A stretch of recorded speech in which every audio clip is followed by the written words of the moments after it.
Magandang araw, Watching Benny. For today's video, medyo mabilisan lang tong video na to kasi niyaya ko lang yung jowa kong palaka para kumain sa labas. Let's go! Dahil may pasok na yung mga bata, kaming dalawa lang ang naiiwan pag lunchtime. So, hindi na kami nagluluto, kumakain na lang kami sa labas. Dahil alam nyo naman, nakakaluwag-luwag tayo. So, kain tayo sa labas. So, maraming kainan dito sa Pasita. Halos na-try na rin namin lahat yan. Kaya sa iba naman tayo, Ching Benny. Ginagawa rin naming banding moment to ng jowa kong palaka. Marami din dito sa Pasita, medyo sarado kapag lunch. So, sa hapon din sila nagbubukas katulad namin. At maya-maya pa makikita nyo din si Kuya, yung character dun sa Subway Surfer. Huwag nating inaano-ano yan si Kuya. Sikat yan sa social media. Oh, outfit check muna, Kuya. Oh, matagal na yan dyan si Kuya. Yan siguro talaga yung nagpapasaya sa kanya. Kaya lagi siya nandyan. So, ayun na nga. Nandito na tayo ngayon sa Areza Town Center. Dito tayo kakain sa Bera and Basuti. Masarap dito at Ching Benny yung mga ramen bet ko. Bali, Japanese and Filipino cuisine sila. Bali, dito yan located sa may Areza Town Center, sa may LTO Binyan. Sa tapat ng Golden City, Canlalay, Binyan, Laguna. Madali lang tong hanapin at Ching Benny kasi along the highway lang siya. Dati itong Yang Chow Restaurant at Ching Benny. Kaso yun nga, nag-pandemic. Kaya ito, nag-reopen sila ng iba naman. Bera and Basuti. Itong Bera and Basuti na to, dati itong nasa San Pedro. Tapos nilipat lang dito. Tapos sabi sa akin, franchise na daw to.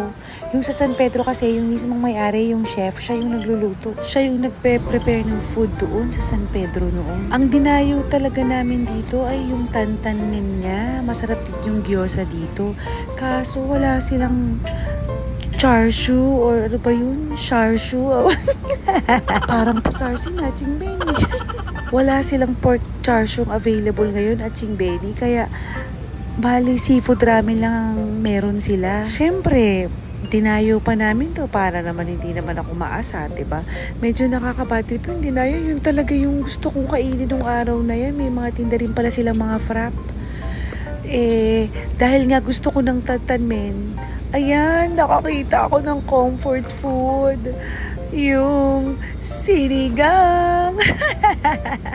Bali yung jowa kong palaka pala dito. Pumunta muna siya sa Binyan kasi kinuha niya yung mga in-order naming stocks.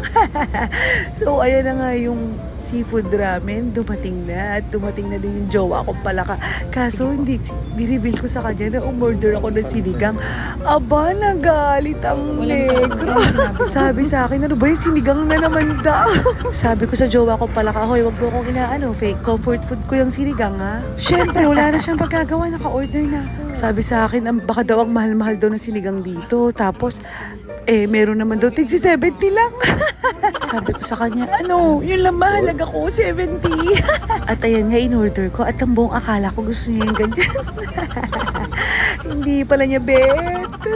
So, ang ending, ayan na yung sinigang na baboy ko. Tapos, yung matigas na pork, tongkatsu, na may curry, yun ang kinain ko.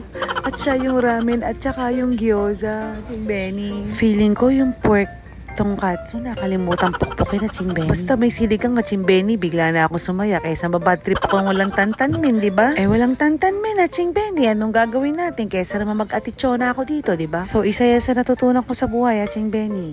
Kaysa mag-atichona tayo sa mga ganitong sitwasyon, di hanapin natin kung saan tayo sasaya, diba? At ito na nga yung bill namin. Dapat ang budget namin, tig 150 lang eh. Mahalia Fuentes sa Ching Benny. Siya, hanggang dito na lang muna. Bye!